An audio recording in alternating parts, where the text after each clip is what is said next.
नमस्कार दोस्तों, आप सभी का स्वागत है आपके अपने YouTube channel bad future in education में। आज हम बात करने वाले हैं 12 फरवरी 2026 के करंट अफेयर, हरियाणा के करंट अफेयर के जितने भी क्वेश्चन बनते हैं उनके बारे में इस वीडियो में चर्चा करेंगे।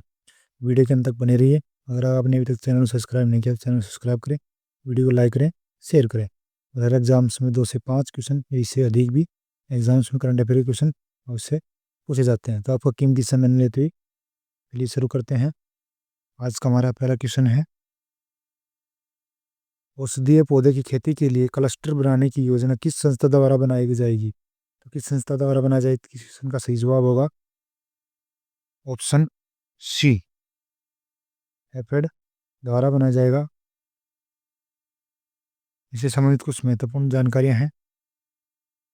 हरियाणा सरकार औषधीय पौधों की खेती को बढ़ावा देने के लिए क्लस्टर मॉडल लागू करेगी। इस क्लस्टर योजना की कार्यक्रम योजना Haryana state cooperative supply marketing federation तैयार करेगी। किसानों को औषधीय पौधों की कॉन्ट्रैक्ट फार्मिंग से जोड़ा जाएगा।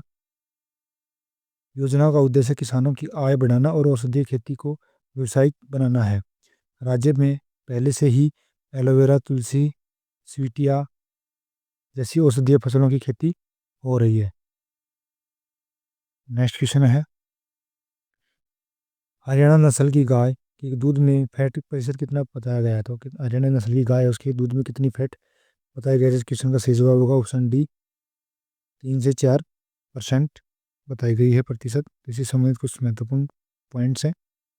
हरियाणा नस्ल गाय की देसी दिवकाजी नस्ल ब्रीड है जो डुअल पर्पज ब्रीड है। यह नस्ल दूध उत्पादन और कृषि कार्य बैल दोनों के लिए उपयोगी है। दूध में 3 से 4% फैट पाया जाता है जो अन्य देसी नस्लों की तुलना में अच्छा माना जाता है। इसका दूध AI2 मिल्क श्रेणी में आता है। A2 मिल्क श्रेणी में आता है जो पचाने में आसान और स्वास्थ्यवर्धक होता है। एक ब्यात में औसतन 900 से 1200 किलोग्राम दूध देती है। 900 से 12 किलो दूध देती है एक ब्यात में। अच्छी देखभाल में 1700 किलोग्राम तक देती है। इस नस्ल की अच्छी गाय की कीमत 40,000 से 1.5 लाख तक की होती है। हरियाणा नस्ल गाय का मूल क्षेत्र रोहतक है। ये कहाँ पाई जाती हैं? रोहतक, हिसार, जींद, झज्जर में माना जाता है इनको, यहाँ पे इनकी मिलती है। नेक्स्ट क्वेश्चन है, बलविंदर सिंह बंटी को पंजाब राज्य का वन विकास निगम किस पद पर नियुक्त किया गया है? तो वन विकास निगम पर किस पद पर नियुक्त किया गया है? तो इस क्वेश्चन का सही जवाब होगा ऑप्शन बी, वाइस चेयरमैन के पद पर नियुक्त किया गया है। तो इसे संबंधित कुछ महत्वपूर्ण जानकारियां हैं। बलविंदर सिंह बंटी को पंजाब राज्य वन विभाग निगम का वाइस चेयरमैन नियुक्त किया गया है। पदभार संभालने का कार्यक्रम 5 फरवरी 2026 को वन परिसर सेक्टर 68 माहौली चंडीगढ़ में हुआ है। कार्यक्रम में लाल चंद कटार तिरुचक वन एवं वन्यजीव संरक्षण मंत्री और मनोहर मोहिंदर भगत रक्षा सेवा कल्याण मंत्री स्वतंत्रता सेनानी एवं बागवानी मंत्री मौजूद थे। कटारुचक, चंद्र कटारुचक और मोहिंदर भगत ये यहाँ पर मौजूद थे। चयन का कारण है, बंटी जमीन से जुड़े समर्पित कार्यक्रमों और पार्टी के वफादार कार्यकर्ता हैं। ये नियुक्ति पंजाब सरकार की एक राजनीतिक और प्रशासनिक रणनीति का हिस्सा है। नए वाइस चेयरमैन का फोकस वन विभाग के विकास कार्यों को गति देना और पौधारोपण बढ़ाना और हरियाली का विस्तार करना है।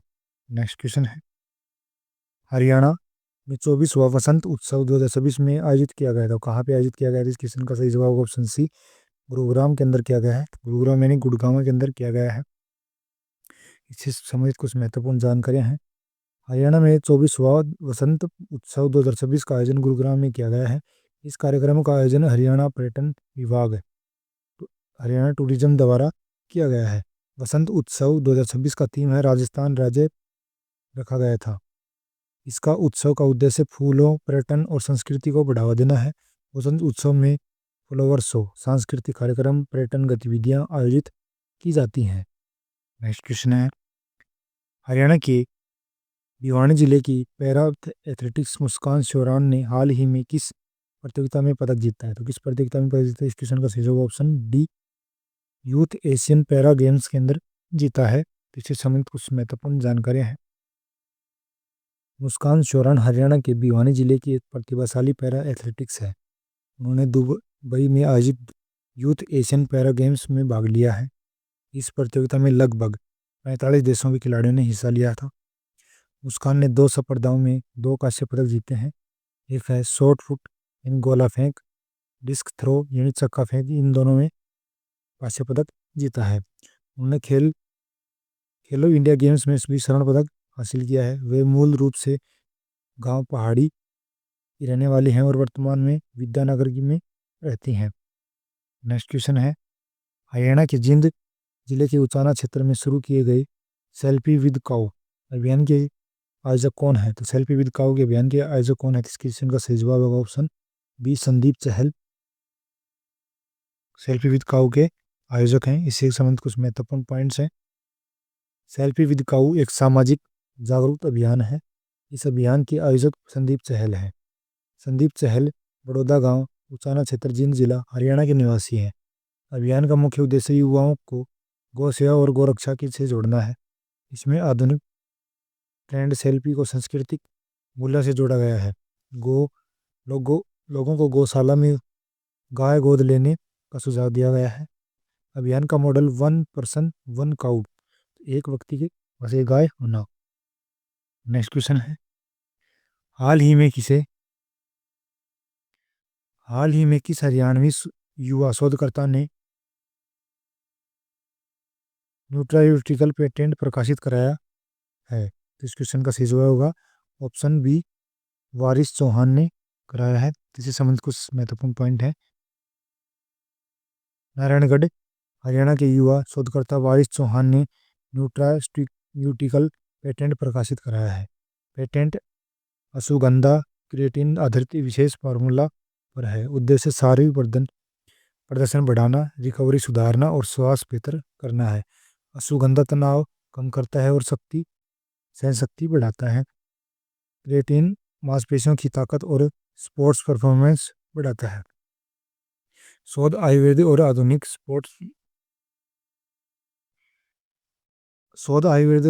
स्पोर्ट्स न्यूट्रिशन का आयोजन है।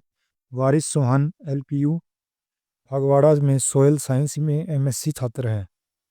नेक्स्ट क्वेश्चन है, हाल ही में हरियाणा के नूंह जिले में किन 2 उपमंडलों में नई अदालतों यानी कोर्ट का विस्तार किया गया है? तो कहाँ पे किया गया? क्वेश्चन का सही जवाब होगा ऑप्शन ए, उन्हा और तावड़ा के अंदर किया गया है। उन्हाना और तावड़ा के अंदर किया गया है। इससे संबंधित कुछ महत्वपूर्ण जानकारियां हैं।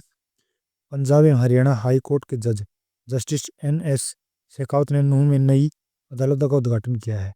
उन्हाना और तावड़ा उपमंडलों में कोर्ट का विस्तार किया गया है।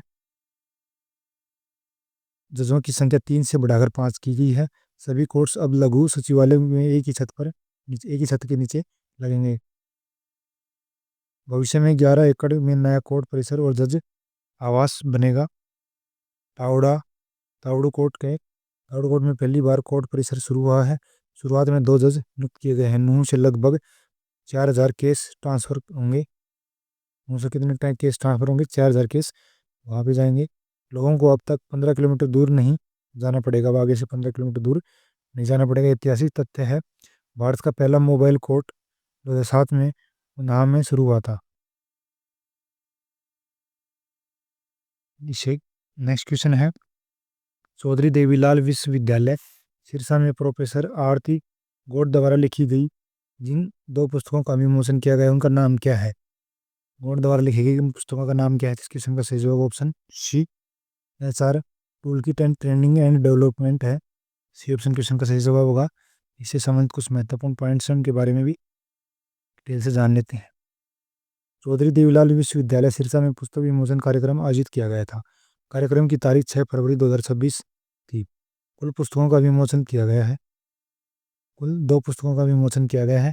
विमोचन कुल ग्रुप प्रोफेसर विजय कुमार ने किया है। वॉइस चांसलर हैं जो। पुस्तकों की लेखिका प्रोफेसर आरती गौंड है। पहली पुस्तक का नाम है HR टूलकिट। HR टूलकिट की सह लेखिका डॉक्टर कमलप्रीत कौर हैं। दूसरी पुस्तक का नाम है ट्रेनिंग एंड डेवलपमेंट है। दोनों पुस्तकों को मानव संसाधन प्रबंधक HRM विषय से संबंधित हैं। वीसी ने पुस्तकों की को महत्वपूर्ण शैक्षणिक योग्यता बताया है। प्रोफेसर आरती गोंड ने बिजनेस एडमिनिस्ट्रेशन विभाग की वरिष्ठ प्रोफेसर है। नेक्स्ट क्वेश्चन है, फरवरी 2026 में नाबार्ड की राज्य ऋण संगोष्ठी के दौरान हरियाणा ग्रामीण बैंक को कौन सा उत्कृष्टता पुरस्कार प्रदान किया गया है? उत्कृष्टता प्रदान कौन सा पुरस्कार किया गया था? इस क्वेश्चन का सही जवाब होगा ऑप्शन डी, ई केसीसी उत्कृष्टता पुरस्कार। इससे संबंधित कुछ महत्वपूर्ण जानकारियां हैं। हरियाणा ग्रामीण बैंक को ई केसीसी उत्कृष्टता पुरस्कार मिला है। यह पुरस्कार नाबार्ड की राज्य ऋण संगोष्ठी में दिया गया है। कार्यक्रम फरवरी 2026 में आयोजित हुआ है। पुरस्कार मुख्यमंत्री नायब सिंह सैनी के द्वारा प्रदान किया गया था। पुरस्कार बैंक के महाप्रबंधक M.K. झा ने प्राप्त किया है। बैंक को यह सम्मान के EKCC योजना के सफल क्रियान्वयन के लिए मिला है। EKCC का पूर्ण नाम है इलेक्ट्रॉनिक किसान क्रेडिट कार्ड। यह योजना किसानों को डिजिटल माध्यम से ऋण प्रदान करती है। EKCC प्रक्रिया कागज सही रहित, पेपरलेस और तेजी के लिए है। इसमें भूमि रिकॉर्ड डिजिटल के रूप से तैयार किया जाता है। नेक्स्ट क्वेश्चन है, हिमकौन 2026 में किस संगठन का हरियाणा राज्य स्तरीय वार्षिक सम्मेलन है? हरियाणा राज्य वार्षिक सम्मेलन किसका है? तो इस क्वेश्चन का सही जवाब होगा ऑप्शन ए। ऑप्शन ए है IMA Indian Medical Association Haryana. I से इंडिया, एम से मेडिकल, ए से एसोसिएशन हरियाणा है। तो इससे संबंधित कुछ महत्वपूर्ण जानकारियां हैं। हिमकौन 2026 में इंडियन मेडिकल एसोसिएशन हरियाणा का वार्षिक राज्य सम्मेलन था, जो 8 फरवरी 2026 को आयोजित हुआ था। सम्मेलन का आयोजन होटल स्फायर यमुनानगर में जगाधरी यमुनानगर शाखा द्वारा किया गया था, IMA के द्वारा किया गया था। कार्यक्रम का मुख्य उद्देश्य नई राज्य कार्यकारिणी का पदभार ग्रहण समारोह था। डॉक्टर सुनील सोनी अध्यक्ष, डॉक्टर योगेश जिंदल राज्य सचिव बने हैं। सम्मेलन में आयुष्मान भारत योजना और डॉक्टरों की समस्याओं पर चर्चा की गई थी। छोटे अस्पतालों और सिंगल डॉक्टर क्लिनिक को बचाने पर जोर दिया गया है। नेक्स्ट क्वेश्चन है, CCSHAU की छात्रा पूजा का शोध पत्र किस जर्नल में प्रकाशित हुआ है? किस जर्नल में प्रकाशित हुआ? क्वेश्चन का सही जवाब होगा ऑप्शन बी, फूड केमिस्ट्री में प्रकाशित हुआ है। इसी संबंधित कुछ महत्वपूर्ण पॉइंट्स हैं।